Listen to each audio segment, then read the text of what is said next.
Bonjour à tous et bienvenue dans cette partie de la formation. Nous allons parler des ressources de cours. Alors, nous allons revenir tout de suite au niveau de l'espace de formation ici. Et je tiens à rappeler que suivant la formule de formation, vous pouvez avoir accès aux ressources du formateur ou non. Je peux venir au niveau de la page d'accueil, aller sur découvrir nos formules ici.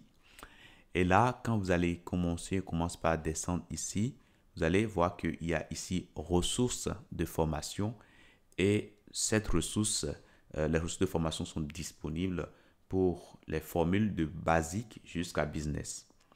Donc ici, on est sur la formule business. Cela signifie que nous avons droit aux ressources du formateur. Et ces ressources nous sont fournies directement au niveau des sections. Okay?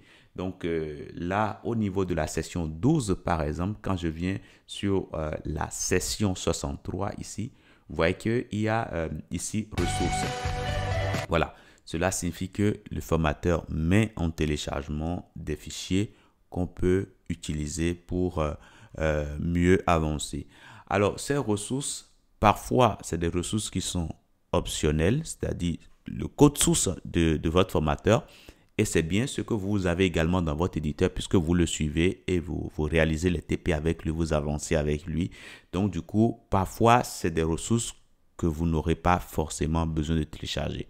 Mais parfois aussi, c'est des compléments de cours, des aspects peut-être que le formateur n'a pas abordé parce qu'il juge que ce n'est pas vraiment utile, mais quand même vous donne des ressources au cas où vous souhaitez peut-être aller plus loin là-dessus. Donc voilà, ça dépend vraiment, mais quand il y a des ressources qui sont mises à disposition, on vous en parle dans la vidéo. Donc du coup, ça, il n'y a pas de problème là-dessus.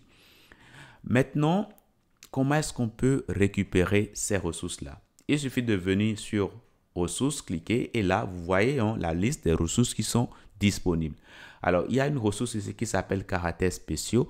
Donc, si je veux télécharger, j'ai simplement à cliquer dessus tout simplement. Donc, je viens ici et je clique sur caractères spéciaux. Et là, le téléchargement va se faire. Et là, je vois ici un fichier qui est téléchargé en bas ici. Je peux venir là et aller sur afficher dans le dossier.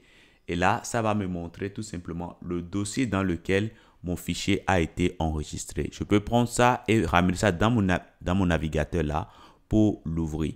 Et là, il s'agit d'une ressource que le formateur a partagée avec nous. C'est une ressource au format PDF. Donc, quand vous avez des ressources au format PDF, eh bien, vous pouvez les télécharger et les ouvrir directement. Mais ce n'est pas le cas pour les autres types de ressources. Il y a des ressources qui sont des archives. Alors, les caractères spéciaux en HTML, on peut cliquer ici également. Et là, ici, vous allez voir que nous avons un dossier. Quand vous regardez bien, alors je vais agrandir tout ça.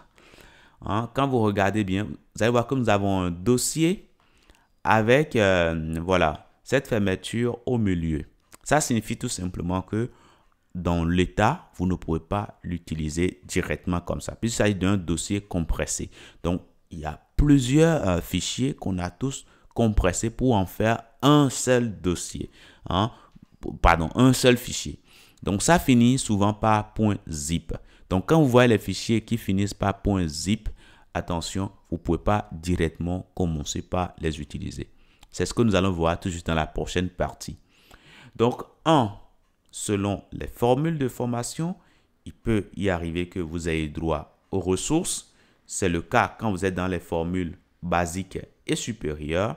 Maintenant, quand vous avez droit aux ressources, ces ressources sont dissimulées au niveau des sessions de cours.